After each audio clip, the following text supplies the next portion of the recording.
যে ছেলেটা বস্তা কাঁধে কাগজ কুড়োয় পাড়ায় পাড়ায়,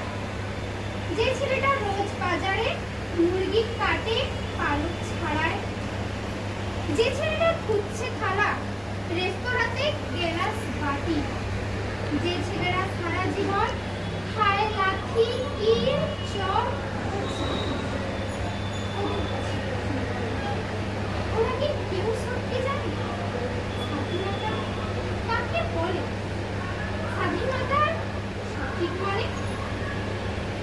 যে মেয়েটা ভোর না হতেই মায়ের সাথে যাচ্ছে কাজে,